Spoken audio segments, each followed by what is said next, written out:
C'est une réserve africaine aux portes de Paris.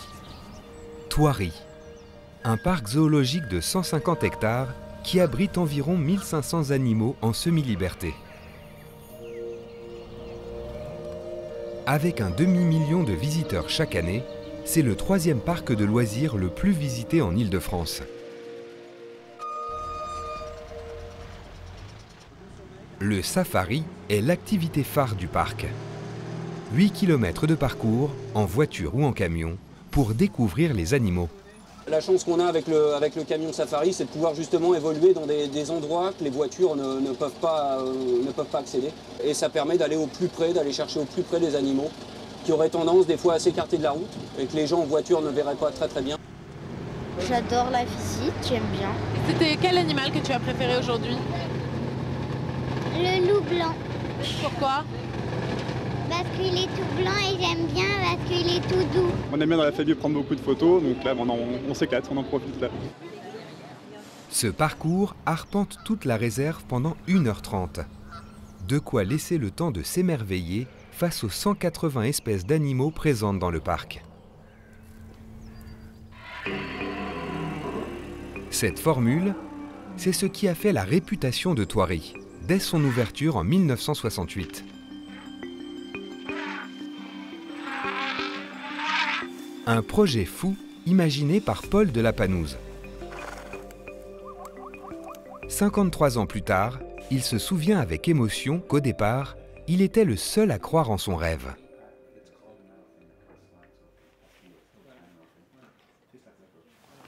Tout le monde avait dit que ça ne marcherait pas. Et que ils allaient s'entretuer et tout.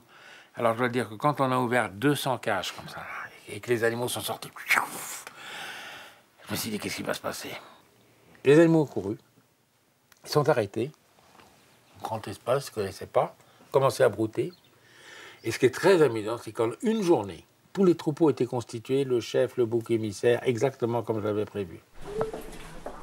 Depuis, Thoiry est devenu une institution qui a su constamment se renouveler.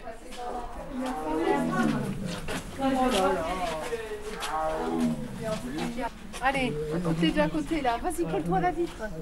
Construit il y a 10 ans, ces impressionnants tunnels de verre permettent aux visiteurs d'admirer les grands fauves de très près. Oh, il se lève, regarde-le.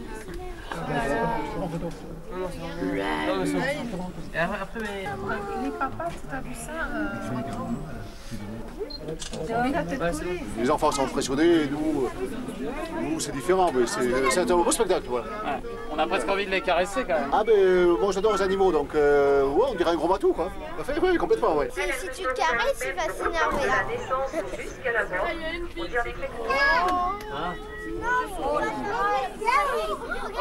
Regarde ses pattes, regarde ses grosses pattes.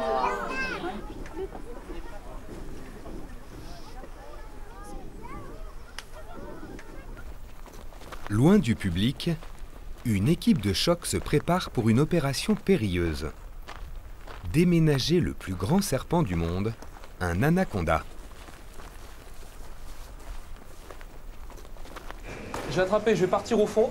Donc vous positionnez tous, les uns après les autres.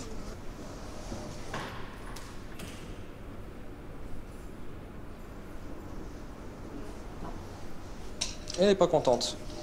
Ça va être du sport. Mais elle va y aller. C'est un animal dangereux qui peut mordre ou s'enrouler pour étouffer ses proies. On y va. Allez. C'est parti, les gars. On avance. Allez, c'est parti. Allez, c'est parti. Ok, bah. Ouais. C'est bon? Rattrape, Alex. C'est bon?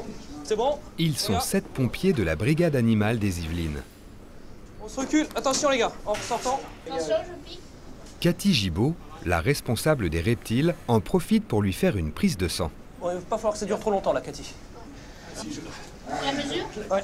Impossible de la mesurer d'ordinaire. L'occasion est trop belle. Je peux rien faire, moi, pour l'instant. Force. Dites-moi quand c'est bon, je commence à... C'est bon, on y va. Résultat, le reptile mesure 4,50 m et pèse 87 kg.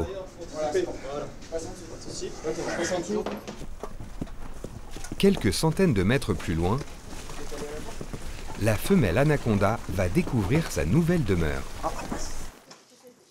Alors, personne en face. Ouais. Voilà. On embête. On embête. On stimule. Le serpent semble apprécier. Voilà. Nickel. Sa soigneuse aussi. Parfait. Une grande joie de la voir dans un bassin plus grand, ça c'est sûr. Et puis un soulagement parce que ça a été quand même beaucoup de préparation.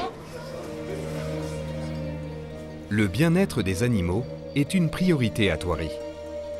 Ils cohabitent dans de grands espaces. Un mode de vie au plus proche de leur milieu naturel qui leur permet de conserver leurs instincts sauvages.